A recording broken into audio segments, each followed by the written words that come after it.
رسول اللہ صلی اللہ علیہ وسلم نے ارشاد فرمایا کہ جو شخص درود شریف کی کثرت کرتا ہے، درود شریف پڑھنے والے کو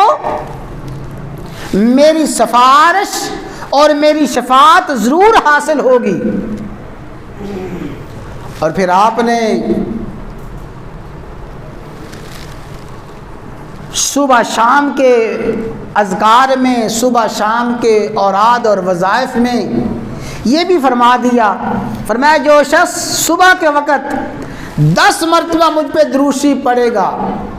شام کو 10 مرتبہ درود شریف پڑھے گا، درود شریف پڑھنے والے کو میری سفارش اور میری شفاعت حاصل ہوگی۔ اور فرمایا کہ جو شخص بھی قیامت کے دن میری قربت چاہتا ہے، میری نزدیکی چاہتا ہے، جو شخص مجھ پہ درود شریف پڑھتا ہے، قیامت کے دن میرا قرب اور میری نزدیکی اسے حاصل ہوگی۔ تو درود شریف عام حالات میں پڑھا جائے، صبح شام پڑھا جائے، جمعہ کے دن پڑھا جائے، جب اللہ تعالیٰ توفیق عطا فرمائے درود شریف کی کثرت کی جائے۔ درود شریف وہ عمل ہے جو عمل آخرت میں رسول اللہ صلی اللہ علیہ وسلم کی شفاعت کا سبب بنے گا۔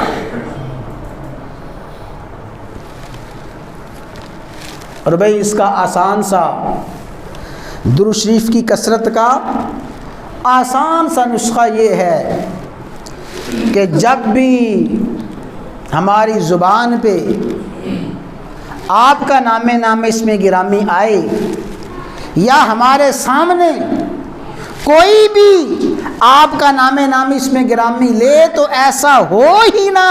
کہ ہماری زبان درود شریف سے محروم رہ جائے۔ جو ہی ہم نے زبان سے کہا محمد، فوراً صلی اللہ علیہ وسلم، کسی نے ہمارے سامنے کہا محمد الرسول اللہ، فوراً زبان پہ آ جائے صلی اللہ علیہ وسلم، کسی نے کہا نبی اکرم، فوراً زبان پہ آ جائے صلی اللہ علیہ وسلم، کسی نے کہا محمد مصطفیٰ، فوراً زبان پہ آ جائے صلی اللہ علیہ وسلم۔ تو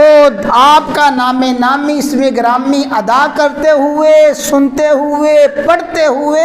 ہم درود شریف کی عادت اور درود شریف کی ایسی پکی عادت بنا لیں کہ کبھی بھی ہماری زبان پہ یا ہمارے کانوں میں آپ کا نام اسم گرامی آئے، درود شریف پڑھے بغیر ہمارا گزارا ہی نہ ہو، درود شریف پڑھے بغیر ہم وہاں سے حرکت نہ کریں۔ یہ بڑا آسان طریقہ ہے درود شریف کی کثرت کرنے کا۔ اور بھائی توجہ کے ساتھ سن لیں، بعض بیچارے ایسے محروم القسمت ہوتے ہیں کہ لمبی چوڑی تحریر کئی صفحات لکھے جا رہے ہیں، لیکن جو ہی آپ کا نام اسم گرامی آتا ہے محمد صلی اللہ علیہ وسلم تو آپ کا نام اسم گرامی لکھ کے اوپر وہ صاد کی علامت اور صاد کی نشانی گویا درود شریف کی نشانی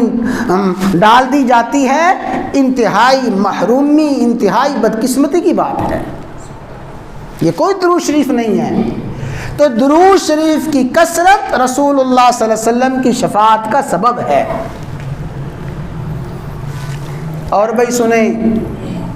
فرمایا اذا سمعتم المؤذن فقولوا مثل ما قال، جب مؤذن کی اذان سنو تو جو کچھ مؤذن نے کہا ہے وہی کچھ کہو۔ مؤذن کی اذان سن کے جو مؤذن نے کہا ہے وہی کچھ کہو، جو کلمات اذان کے ہیں وہی کلمات تم دہراؤ۔ اور بھئی ساتھ ساتھ دہرا لیں تب بھی ٹھیک ہے، اذان ختم ہونے کے بعد دہرا لیے جائیں تب بھی ٹھیک ہے۔ جو ہی مؤذن نے کہا اللہ اکبر اللہ اکبر، جواب میں یہی کلمات اسی وقت کہہ لو، اشہد ان لا الہ الا اللہ اشہد ان محمد رسول اللہ، یہ کلمات اسی وقت کہہ لو مؤذن کے ساتھ ساتھ، یا اذان ختم ہونے کے بعد۔ فرمایا اذا سمعتم المؤذن، جب مؤذن کے کلمات سنو تو جو مؤذن نے کہا ہے وہی کچھ کہو، ثم صلی علیہ، یہ کلمات اذان سننے کے بعد مجھ پہ درود شریف پڑھو، اور درود شریف پڑھنے کے بعد اللہ تعالیٰ کے حضور میرے لیے وسیلہ کی دعا کرو۔ اور یہ وسیلہ وہی ہے جس کا ذکر شروع میں آیا تھا کہ وسیلے سے مراد ہے شفاعت کبریٰ، شفاعت عظمیٰ، اور وسیلے سے مراد ہے وہ دعا جو اذان کے بعد کی دعا ہے، اللہم رب هذه الدعوة التامة والصلاة القائمة آت محمدا الوسیلة والفضیلة وابعثه مقاما محمودا الذی وعدتہ۔ فرمایا یہ کلمات کہو، تو جو کچھ مؤذن نے کہا ہے انہی کلمات کو کہو، اس کے بعد درود شریف پڑھو، اور پھر میرے لیے دعائے وسیلہ یعنی اذان کے بعد کی دعا پڑھو۔ اور فرمایا جو شخص یہ عمل کر لے گا، اس عمل کا معمول بنا لے گا، حلت لہ شفاعتی، اس کا یہی عمل قیامت کے دن میری سفارش کا سبب بن جائے گا۔ تو اذان کے بعد درود شریف پڑھنا، دعا پڑھنا، اور دعا میں بھائی چلتے ہوئے ایک مختصر وضاحت کرتا جاؤں،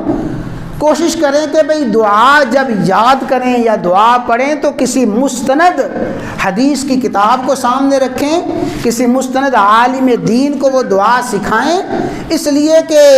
عام جو چھوٹی موٹی کتابیں عام پبلشر شائع کر دیتے ہیں اس میں کئی اضافے اور کئی کمی بیشیاں ہو جاتی ہیں، چونکہ وہ کسی عالم دین کی